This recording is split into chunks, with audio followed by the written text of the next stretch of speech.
guys, welcome once again to Think Tank TV and thank you so much for joining me. Now, I have a quick update that is also a good news to all of us of IPOB, Biafra and Nnamdi Kanu. As a leaked information has shown that by all indications, Nnamdi Kanu will finally be released today. If it's not released today, in the next couple of sittings, he will be released. Yes. Recall that as I speak to you, Nnamdi Kanu is currently arraigned in court where his matter is being looked into by the Nigerian government. And like you can see in the video, Nnamdi Kanu's disposition was quite very delighted. You can see joy, you can see hope, you can see happiness, which tells you that by all indications, he knows that there is light at the end of the tunnel. Now, a lot of people has attributed this to the death of Buhari, who masterminded his return back to Nigeria. But beyond all that, a video has leaked of one of the caucus members of the All Progressives Congress who normally avoids anything interview. But in the wake of the information that is obviously available to him, he has come out to express the role he played in ensuring that he takes Igbo leaders to President Bola Ahmed Tinubu, all in a bid to release Nnamdi Kanu. For me, he's just doing his best to take the credit. Because remember that previously, even before Nnamdi Kanu was arrested, he had come out severally to say how southeastern governors have been plotting against him and never supported the cause called Biafra. But right now, because it looks like the stakes are low, it looks like it's obviously clear that he will be released, Judgement has come out to begin to beat the drum and explain to Nigerians the role he played in ensuring that Nnamdi Kanu is released. I'd like you to sit back and take a look at the words of Judgement, who is a serious APC caucus from the southeastern states in Nigeria. And from his words, you would obviously understand that the end of the tunnel is here for Nnamdi Kanu, which is obviously a good news for IPOB followers. Do your best to watch this video and drop your thoughts in the comment section. Let me know what you think about the release of Nnamdi Kanu, and we shall continually be here to serve you. Take a look at it for yourself. Nnamdi Kanu question is very dear to our people. Met him, and we fixed an appointment. He said, bring the leaders. I brought the leaders of Southeast. Late Chukwemeke Ezife, Mbazulika Mechi, Bishop Onoha, Godio was Vicar of Aki Kenga, he was the president, and myself. And we went and discussed. That was how these leaders were given access to Nnamdi Kanu. And are you a trader? You need trading capital. And our funded trader program is for you. And I prodded him to release Nnamdi Kanu, but because it's a political solution that is needed there. You think he failed in that regard? Well, he didn't do it. Before him leaving office. But he said that it was a difficult request because the matter is in the judiciary. But if the matter is in the judiciary, there's what the constitution have said. As president, you can go under prerogative of mercy, yes, and apply it. You can ask the Attorney General to do a dollar prosecute. Okay. These are things that are rare. And now the Kenyan court has said that even the repatriation is illegal. So I'm calling on President Bola Tinubu to exercise his rights as per the constitution and solve that matter.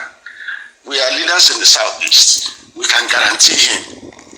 We can take Nnamdi Kanu on guarantorship, so that he can be released, so that our people will now have peace. And so, if this present president does that, they will have some good marks from the southeast. See it for yourself. Now, the truth is that I always knew that Nnamdi Kanu is a great guy, because if you take a look at most of the great men like Obasanjo, some of the men who have, like Nelson Mandela, you will see the suffer they went through before they finally came to climax to become the leaders that many people admire.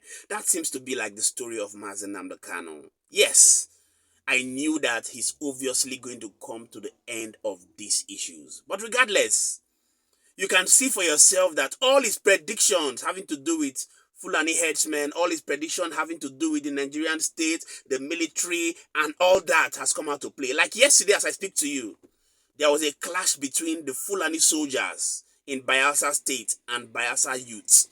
I sent that video earlier today. You can go to our video, you can go to our trail and watch it for yourself. But the truth is that all his predictions has come true. But there's one thing I always like to say at the end of every video concerning Nnamdi Kanu, and that is the fact that the Nigerian government must understand that the use of delayed tactics, intimidation, bullying, using of the bullying, the use of the Nigerian government must understand that the use of delayed tactics, bullying, different strategies, mafia strategies to ensure you shut a people that are agitating can never be the way forward. Why did I say so? Yes, we all know that when you get to power as a president or as a governor, you have ability to access government funds, government machineries, government military, state actors, non-state actors. But the truth is that it is not all the time you use these influences to shut a people that are agitating. Why? Because like I studied in the school, which I stand to be corrected, it was said that democracy, if truly that is what we are practicing in Nigeria, is supposed to be a government of the people, for the people, and by the people. Like I said, if you have a different explanation to it, maybe you need to expose it to me. And if a group of people come out and say, in this so-called democracy, in this one Nigeria practicing, we're not satisfied with the sharing formula, we're not satisfied with the way you're treating us, we're not satisfied with ABC. If truly we are practicing democracy, the duty of the government is to call them and sit them down. What is your problem? How can we resolve it for you to be okay? Not to shut them up and say, no, we must be in one Nigeria. And I said it and I'll always say it, that the only organization where you are forced to remain is a cult group that is illegal. If you go to a church, say, I don't want to be in this church again, nobody will force you to say you must be in this church. If you're working in an organization, you put in a destination letter, nobody will say you must be in this organization. If you're getting married to a person, even God created an avenue for a person to divorce and give a condition for it. And if a group of people say we are not satisfied with being together as a nation, as much as I do not support violence, the government must take it critically, not to use delayed tactics and mafia strategies to shut them up. And I always say it, that take a look at one of the best presidents Nigeria ever had, which is Yaradua. May his soul rest in perfect peace. He had the ability to access government funds. He had the ability to access government machinery, state actors, non-state actors, finances, and all. When they had a crisis in the Niger Delta axis of Nigeria, what did he do? He decided to use a negotiation strategy that is called the win-win strategy, and called the Niger Delta activists and called the Niger Delta militants to what we call amnesty. I stand to be corrected. I believe to a large extent that amnesty brought about a relative peace in Niger Delta. Yes, that is what we call wisdom, not to use mafia strategy, not to use delayed tactics, not to use every facility available to you to shut the people up. And I call on the Nigerian government to use diplomacy at this point to make sure that these issues in the southeastern part is resolved. Because trust me, if you delay it, you would only be delaying the evil day. When people have an agitation, it is in their mind regardless of how you delay it, because it's an anger that has been embroiled. And one day, like Asha said, there is fire on the mountain, but nobody seems to be running. When they get to the end of the wall, you may never be able to control them anymore. And that is what may lead to revolution. That is what may lead to the breakdown of law and order. This is a call to the Nigerian government to do their best to act fast. Nigerians are patient, but their patience is running out. We'd like you to do your best to share this video and drop your thoughts in the comment section.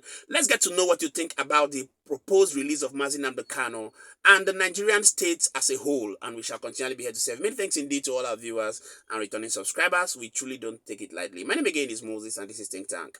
See you on our next video. Bye for now.